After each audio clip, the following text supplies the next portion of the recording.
Australia finish off their World Cup involvement with a bonus point win over a decent Portugal side. My name's Mark, let's talk rugby.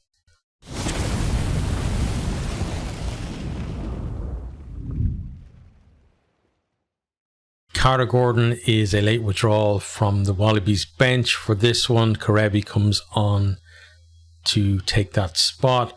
Australia then they claim the kick off, Mala upfield, and then does really well, makes good ground. Then they go wide. Donaldson kind of bounces a bit of a pass out wide as they're looking to exploit space. That kills their momentum a little bit, but then Kellaway makes a nice break to get them going forward again.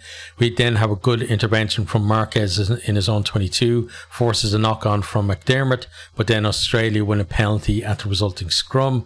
Donaldson makes it 3-0 from straight in front.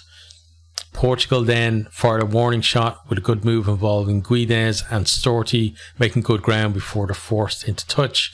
They then combine again. Portugal get to the edge of the Australia 22, probing for a crack in that Wallabies defence.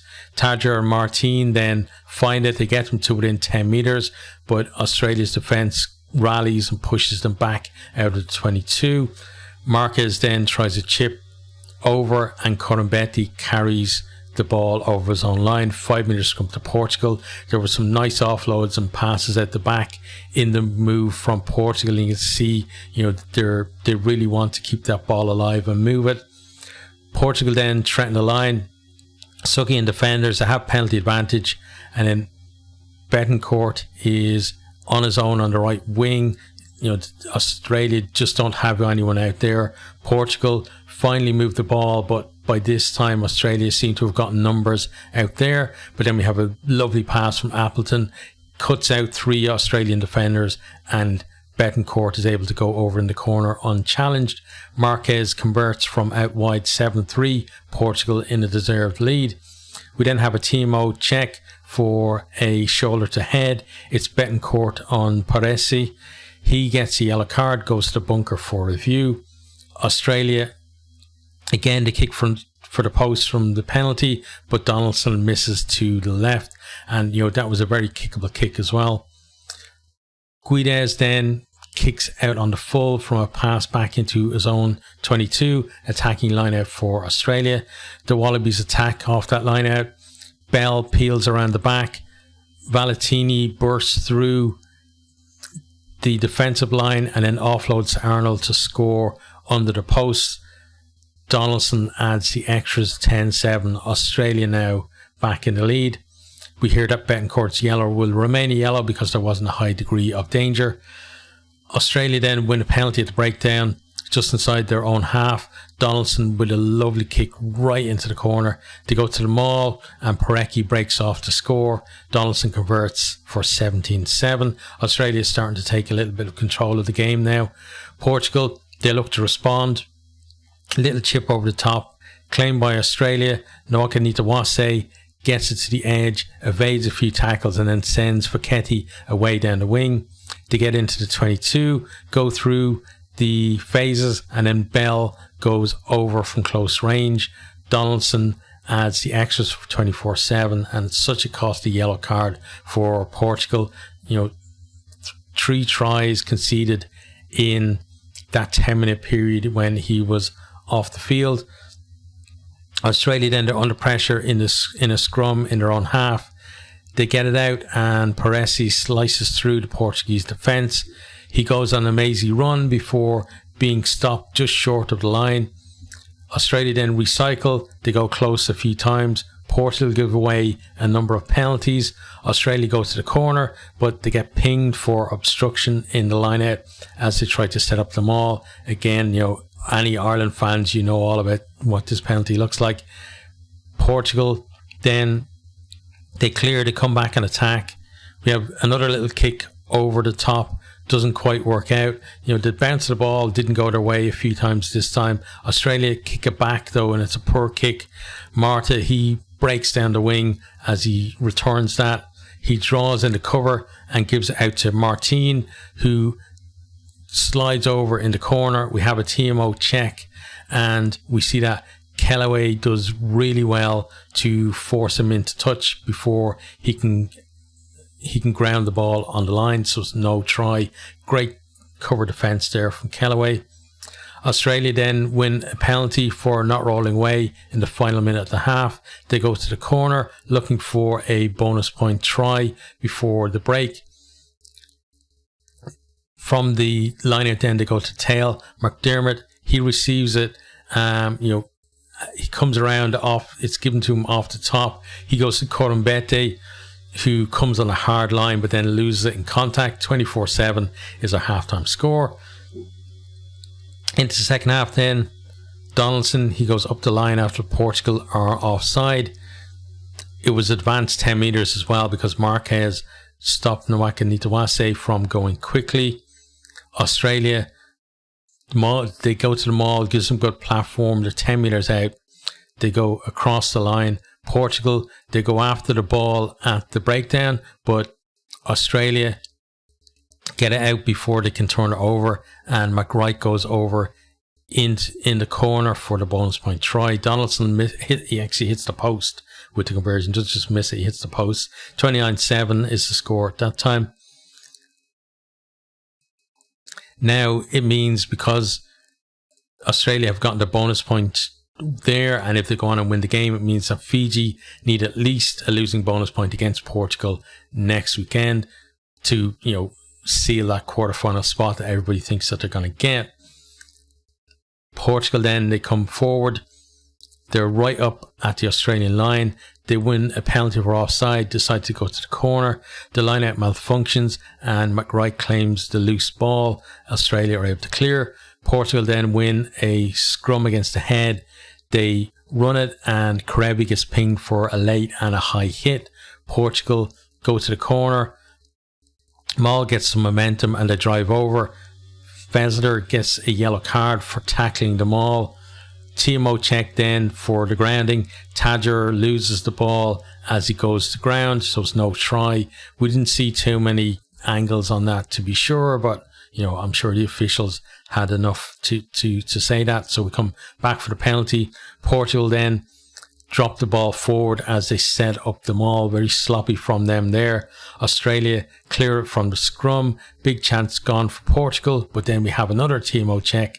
This is for Karevi leading with the arm and basically into the head of Appleton, and it was from that scrum that Australia cleared. He ran it up, but now it's a yellow card for Karevi. Goes to the bunker for review. Australia down to 13. Portugal with a penalty. They go to the corner. They set up the Maul. Australia get in there, disrupt. Great work from Hooper. It's made unplayable. Turnover for Australia. Australia then, they kick it clear, but then Marta runs it back to the 22. Liotta then with a big hit on Martin dislodges the ball. Scrum to Australia. Karevi's yellow is going to stay a yellow. Australia then infringe at the scrum. Portugal, they tap, but Australia turn it over and kick clear again. It's a siege from Portugal, but it feels like they got to find a little bit more composure and get that final pass or that final move to get over the line. Have another penalty to Portugal under the post. Australian defence has been immense, but the pressure from Portugal, the fact that they're conceding those penalties just makes it harder and harder for them to keep Portugal out. Portugal opt for the scrum to tie in the forwards. It gets reset. Portugal then destroy Australia in the scrum, and Simos goes from the back and forces his way over to score. And from here then, that makes it 29-14. Karevi then, as Australia come back, he bursts through the Portugal defence. Great power from him. They spin it out wide. It's recycled and Corumbete goes over to score. Donaldson misses the conversion from the touchline. It's 34-14. Portugal, it looked like earlier on in the game, if they had got a try a little bit earlier, they might have been able to, go for a second try and make it a closer game. But now, you feel like the game was definitely over. Australia then come looking for another try off a scrum. Portugal strip it in the tackle. Then they win a penalty for no release. They go for one last attack themselves, or they think one last attack. They go up the line, but then doing everything to keep the ball alive. Lots of basketball passes and just flinging the ball up in the air, this kind of stuff. Australia then win a scrum after the clock is in the red.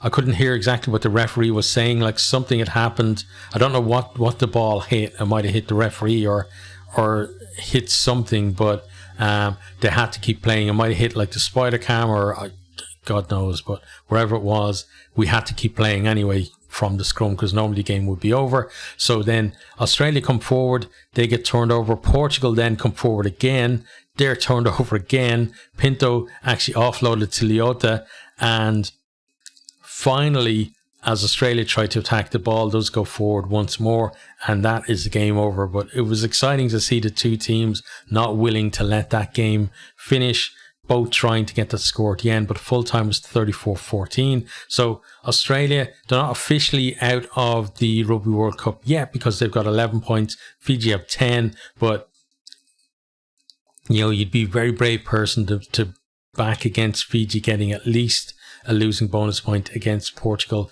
next week. So for all intents and purposes, Australia are out of this World Cup. Portugal, I thought, were excellent today. They're showing great ambition with the ball, and it just feels like if they could get a little more composure, improve their line out a little bit, because the scrum I thought was excellent today.